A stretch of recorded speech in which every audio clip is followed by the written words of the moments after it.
হঠাৎ একদিন মা মাথার ঘুরে বসে বসে চোখের পানি ছেড়ে কান্দে, আল্লাহ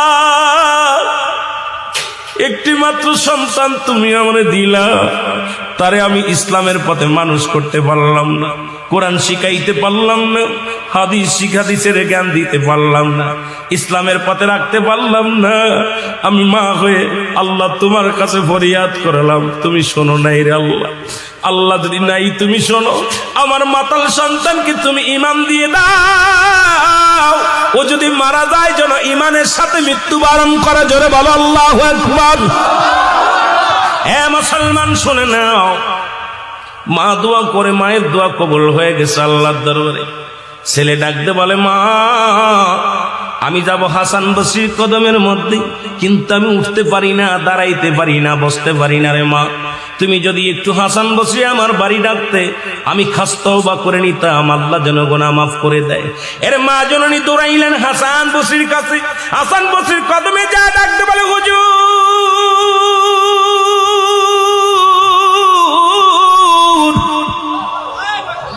আমার মাতাল ছেলে তওবা করতে চায়, কালেমা পড়তে চায়, আপনি যদি আমার সাথে একটু আমার বাসায় যাইতেন গো, তাহলে আমি অত্যন্ত খুশি হতাম আপনার উপরে।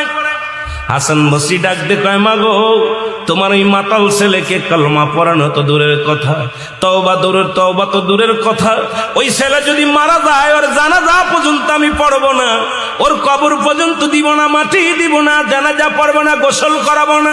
সুতরাং নাফরমান গুনাহগার ব্যক্তি যদি মারা যায়, আমি হাসান বসরি তার কদর সেখানে যেতে পারি না।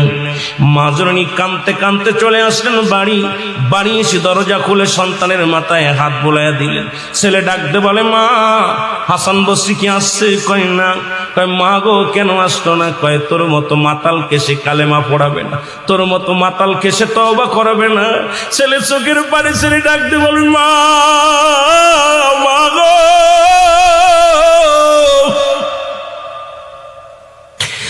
আমার মতো পাপীরে যদি দুনিয়ার মানুষ ঘৃণা করে, আমি যদি মারা যাই, জানি আমি মারা যাবো গো মা। মারা গেলে আমার এই লাশখানা কোনো গোরস্থানে শুয়াইবা না, যদি গোরস্থানে শুয়াও তাহলে গোরস্থানের মানুষের কষ্ট হবে রে মা। আমি মারা গেলে আমার গলার মধ্যে রশি লাগাইয়া টানতে টানতে জঙ্গলের মধ্যে ফেলে দিবা রে মা, নাই সমুদ্রে ফেলে দিবা। কারণ আমার মতো পাপীরে যদি গোরস্থানে রেখে দেয়, অন্য ভাইয়ের কষ্ট হবে, অন্য ভাই বোনদের কষ্ট হবে। এই জন্য মা গো আমার দেহ কানা তুমি দুনিয়ার মধ্যে কোথাও দাফন করবা না। মা একটা দাবি করে, যার দুনিয়ার মধ্যে ভুল করেছি রে মা আমি ক্ষমা চাই। কানতে কানতে সন্তান দুনিয়া থেকে বিদায় হয়ে গেল। আল্লাহু আকবার বলুন। সন্তান মারা গেল, জনম দুঃখিনী মা চোখের পানি ছেড়ে কান্দে, মালি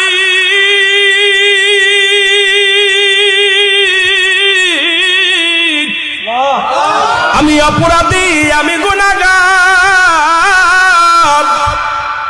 একটা মাত্র সন্তানকে আমি দিনের বুঝ দিতে পারি নাই। সন্তান মারা গেল, এই লাশ আমি কোথায় রাখবো? এই মরা দেহখানা আমি কোথায় ফেলে দিব রে আল্লাহ? সন্তান তো বলে গেছে, মা তুমি আমার গলার মধ্যে রশি লাগাইয়া বনের মধ্যে ফেলে দিবা, নাই পানিতে ফেলে দিবা। এখন আমি কি করি? চোখের পানি ছেড়ে কান্দে। এমন সময় হাসান বসরি দরজার মধ্যে হাজির। মারহাবা বলেন না? হাসান বসরি যখন দরজার মধ্যে হাজির হয়ে গেছে, দরজা খুলে দেখে হাসান বসরি রাহমাতুল্লাহ উনি ঘরের মধ্যে হাজির হয়ে গেছে গো। ডাকতে বলে, হুজুর আপনি আমার ঘরে?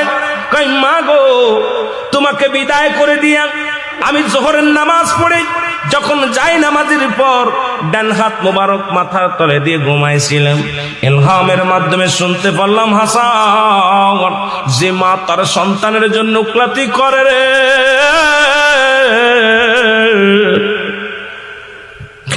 হাসান রে আজকে মা সন্তানের পক্ষে গেছে রে। ওই সন্তানের ফরিয়াদ আমি আল্লাহ কবুল করেছি, আমি আল্লাহ সন্তানের তওবা কবুল করেছি। কারণ মায়ের হাতটা আমি বিফলে যেতে দিই নাই। মা জননী হাত উঠাইছে সন্তানের হইয়া, আমি আল্লাহ কবুল করে নিছি রে হাসান, তুমি যাও। মায়ের চোখের পানি জমিনের মধ্যে পড়ে, আমি আল্লাহ সইতে পারি না। তুমি যাই ওই সন্তানকে গোসল করাইবা, তুমি ওই সন্তানকে কাফন পরাইবা, তুমি ওই সন্তানকে দাফন করাইবা, কারণ আমি আল্লাহ ওই সন্তানের ফরিয়াদ তওবা কবুল করে নিছি। জোরে জোরে বলো মারহাবা। হাসান বসরি ডাকতে বলে, মা মা গো, এই দুনিয়ার মধ্যে তোমার দোয়া বিফলে যায় নাই। মাগো, তোমার দোয়া আল্লাহ কবুল করেছে, তোমার সন্তানের তওবা আল্লাহ কবুল করেছে। এ মুসলমান, আজকে সেই সমাজ, এ মুসলমান, এমন মা বাবা যদি কোনো সন্তানের পক্ষপাতী করে গো, তার কপাল খুলে যায়। আজকে অনেকেই ওয়াজ শুনি কিন্তু মা বাবার সাথে খারাপ ব্যবহার করি। অনেক বক্তা মা বাবার ওয়াজ করে কান্দি, অথচ মা বাবার খবর নিই না। ও মুসলমান, আজকে মা বাবা বৃদ্ধ আশ্রমে, মা বাবা বুড়া বয়সে কত কষ্ট করে রে মুসলমান। আজকে মা বাবার হক আমরা আদায় করতে পারি না, আল্লাহর দরবারে কি জবাব দিব রে মুসলমান। আমি এই জন্য আমি আপনাদেরকে বলে যাই, তওবা করবা বেশি বেশি, আর মা বাবার যত্ন করবো বেশি বেশি গো। মা বাবারেও খুশি রাখবা, আমার আল্লাহ রাসূলকেও খুশি রাখবা, ইসলামের বিধান মেনে চলবা, দুনিয়া আখিরাত দুইটাই শান্তি পাবা। জোরে জোরে বলেন ঠিক কিনা?